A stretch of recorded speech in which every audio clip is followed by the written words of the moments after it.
Dubai वो नाम जो आज हर किसी की जुबान पर रहता है। ये अरब कंट्री का वो शहर है जहां जाकर बसना आज हर युवा का सपना है। यहाँ की जिंदगी और रुतबा कुछ ऐसा है कि मानो जन्नत अगर कहीं है तो बस वो यही है। लेकिन क्या आपने कभी सोचा है कि आखिर 20 साल पहले तक जिस बंजर जमीन पर कुछ नहीं था वो आज दुनिया की सबसे महंगी शहर कैसे बन गई? जिस जमीन पर आज बुर्ज खलीफा जैसी दुनिया की सबसे बड़ी इमारत है, वहाँ कभी चारों तरफ रेत हुआ करती थी। लेकिन किसने सोचा था एक दिन यही दुबई दुनिया की तीसरी सबसे घूमी जाने वाली शहर बन जाएगा। आज इस शहर को ग्लोबल हब और ग्लोबल डेस्टिनेशन के तौर पर देखा जाता है। आज दुबई के पास इतना पैसा है कि ये शहर हर बड़ी चीज को पलक झपकते ही खरीद सकता है। लेकिन आखिर ऐसा हुआ क्या कि मामूली सी रेत का ढेर इतना अमीर हो गया? कैसे दुबई में इतना विकास हुआ और यहाँ इतना पैसा आया कैसे? दुबई की तस्वीरें बदलने के पीछे एक सोच थी जिसने आज इस शहर को एक कामयाब शहर बना दिया। इस सोच को आज पूरी दुनिया सलाम कर रही है। आज हम आपको अपने इस वीडियो में दुबई इसी एक कामयाब कहानी के बारे में बताएंगे, तो अपना सीट बेल्ट बांध लीजिए अच्छे से और निकलते हैं दुबई की एक शानदार सफर पर। दोस्तों, जब भी किसी विकसित देश का नाम आता है तो उसमें दुबई का नाम सबसे पहले लिया जाता है। आज के समय में दुबई बहुत ही तेज गति से विकास कर रहा है। जब भी किसी पैसे वाले देश या शहर का नाम आता है तो सबसे पहले दुबई का नाम लेना तो बनता ही है। कामयाबी की नई कहानी लिखने वाले दुबई के पास ना खुद का पानी है और ना ही मिनरल्स। इस शहर के पास खुद का सोना भी नहीं है, लेकिन इसके बावजूद आज से कुछ साल पहले तक यहाँ सिर्फ रेगिस्तान था। आज वहाँ दुनिया के सबसे बड़े टावर्स हैं और सबसे ज्यादा गगनचुंबी इमारतें भी। लेकिन ये हुआ कैसे? दरअसल पूरी कायनात को बदलने के लिए कभी कभी एक सोच ही काफी रहती है। एक सही विजन आपकी पूरी जिंदगी ही बदल कर रख सकता है। दुबई के साथ भी ठीक ऐसा ही हुआ। ये सोच और विजन था दुबई के किंग खान का, जिन्होंने दुबई को बालू के रेत से पैसों का खेत बना दिया। अपनी सोच से दुबई का नक्शा बदल देने वाले शख्स का नाम है शेख मोहम्मद बिन रशीद अल मखदूम।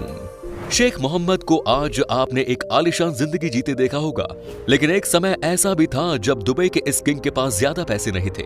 बाकी अरब देशों के मुकाबले शेख मोहम्मद के पास कुछ खास सुविधाएं भी नहीं थी, लेकिन आज सबसे आगे निकल गए सिर्फ अपनी सोच की वजह से। इनकी इस सोच के तहत ही आज दुबई दुनिया का तीसरा सबसे घूमे जाने वाला शहर बन चुका है। दुबई के किंग की बात ही कुछ और है, और ये एक ऐसे ग्लोबल लीडर हैं जिनका मुकाबला यूएई और अरब देशों का कोई भी नेता नहीं कर सकता।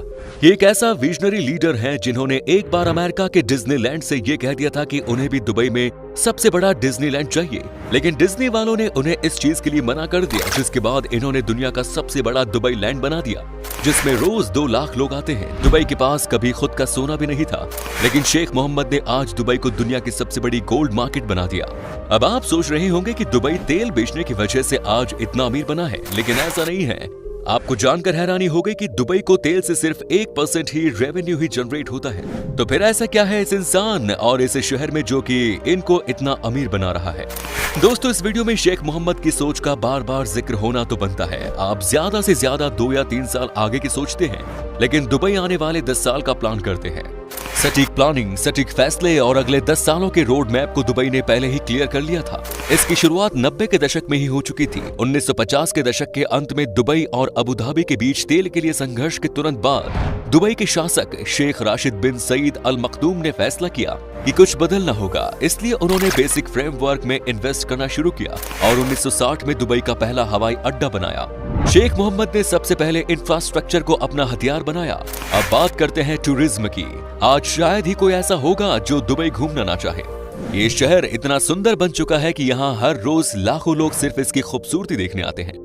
दुबई के पास टूरिज्म से सबसे ज्यादा पैसा आता है और दुबई आज दुनिया का तीसरा सबसे बड़ा टूरिस्ट डेस्टिनेशन और ग्लोबल डेस्टिनेशन है।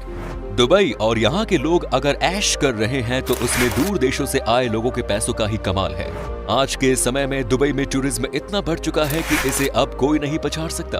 आप यकीन नहीं करेंगे कि जहाँ रेगिस्तान में एक फूल या फिर पेड़ पौधे नहीं उग सकते, उसी रेगिस्तान वाली जगह पर फूल और पेड़ पौधे उगा दिए इन्होंने। आज दुनिया की सबसे बड़ी बिल्डिंग और दुबई की शान बुर्ज खलीफा टूरिस्ट की सबसे पसंदीदा जगहों में शामिल है। बुर्ज खलीफा में एक घर अरबों रुपयों में बिकता है। दुबई की जीडीपी में 20% टूरिज्म सेक्टर से ही आता है। इंफ्रास्ट्रक्चर को मजबूत करने के बाद दुबई में व्यापार को एक नई गति मिली। इसके बाद दुबई के किंग सबसे पहले दुबई को टैक्स फ्री बना दिया ताकि यहाँ बड़े बड़े बिजनेसमैन आए और इन्वेस्ट करें। टैक्स फ्री होने की वजह से यहाँ कई बड़े व्यापार की शुरुआत भी हुई। फाइनेंशियल हब बनने के बाद दुबई देखते ही देखते एक ऐसा शहर बन गया जहां सबसे ज्यादा इन्वेस्टमेंट होने लगी, जिसके बाद इस शहर में कई चीजों का निर्माण हुआ और कई बड़े ब्रांड्स की मैन्युफैक्चरिंग भी सबसे ज्यादा दुबई में की जाने लगी। किंग ने यहाँ रहने के लिए अंडर वाटर ब्रिज बना दिया, टेनिस खेलने के लिए अंडर वाटर कोर्ट बना दिया और दुनिया का सबसे बड़ा लग्जरी 7 स्टार होटल बना दिया। और ये सभी चीजें हाईटेक सुविधा वाली हैं। लगभग 52 स्क्वायर किलोमीटर में फैला जाफजा फ्री जोन आज की दुनिया का सबसे बड़ा फ्री जोन कहलाता है। दरअसल किसी भी देश में बना फ्री जोन वो खास एरिया होता है जिसको विदेशी व्यापार को आकर्षित करने के लिए बनाया जाता है। इस फ्री जोन में विदेशी कंपनियों को कई तरह के लुभावनी चीजें जैसे टैक्स में छूट और विदेशी ओनरशिप से जुड़े प्रतिबंध में राहत करवाया जाता है। दुबई में फ्री जोन के बनाने का फायदा ये हुआ कि इसके बनते ही यहाँ पर विदेशी कंपनियों का आना शुरू हो गया और देखते ही देखते इन कंपनियों की संख्या सैकड़ों से हजारों में पहुंच गई। शेख मोहम्मद के इस कदम ने आज दुबई को सबसे ज्यादा विदेशी इन्वेस्टमेंट का शहर बना दिया। अब बात आती है शेख मोहम्मद के दिमाग की। ये बात तो आप सभी जानते हैं कि किसी भी बड़ी बिल्डिंग को खड़ा करने के लिए जमीन में थोड़ी नमी की जरूरत तो पड़ती ही है। तो फिर ऐसा कैसे हुआ कि चारों तरफ रेगिस्तान से घिरे दुबई में दुनिया की सबसे ऊंची इमारतों का निर्माण हो सका? जब रिसर्च करके इसके पीछे की कड़ी को सुलझाया गया तो पता चला कि इसके पीछे भी शेख मोहम्मद की ही सोच का कमाल था। दरअसल दुबई में ईस्टर्न रेंज की जो पहाड़ियां थी वो वी आकार में बनी थी। किंग ने दिमाग लगाया और अपने बेस्ट इंजीनियर से पूछा कि ये पहाड़ियां वी आकार में कैसे बनी। कभी ना कभी यहाँ से जरूर पानी की धारा गुजरी होगी, तभी ये पहाड़ियां वी आकार में बनी है।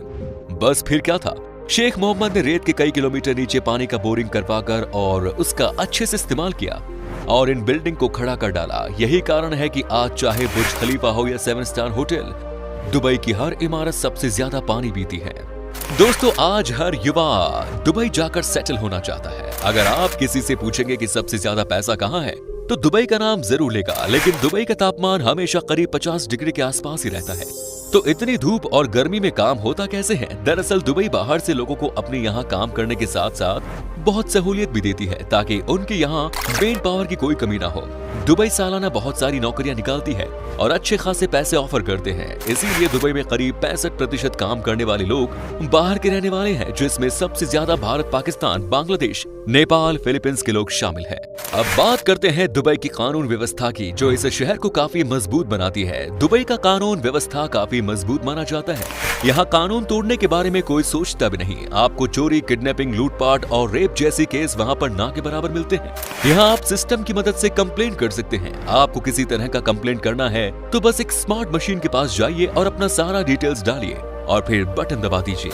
दोस्तों, दुबई अभी यही नहीं रुकने वाला। दुबई एक ऐसा तापमान नियंत्रित शहर बनाने जा रही है जहां सब कुछ होगा, जहां तापमान को बड़े आसानी से नियंत्रित किया जाएगा। दुबई में एक ऐसा ड्रोन बनाया जा रहा है जो कि इंसान को पलक झपकते ही एक जगह से दूसरी जगह पहुंचा देगा। इसके अलावा दुबई में आने वाले 20 से 25 सालों में सभी ऑटोमेटिक गाड़ियां ही चले, जिससे कि एक्सीडेंट भी कम हो। साथ ही दुबई समंदर के नीचे रेल नेटवर्क बना रहा है। ये ट्रेन दुबई से मुंबई के बीच चलेगी। दुबई में एक ऐसा मॉल बनने वाला है जो सबसे अलग है। इसमें आपको मनोरंजन सुविधा के साथ साथ थीम पार्क, थिएटर, मेडिकल सुविधा सहित 100 होटल और 20,000 कमरों के बिल्डिंग अपार्टमेंट बनाए जाएंगे।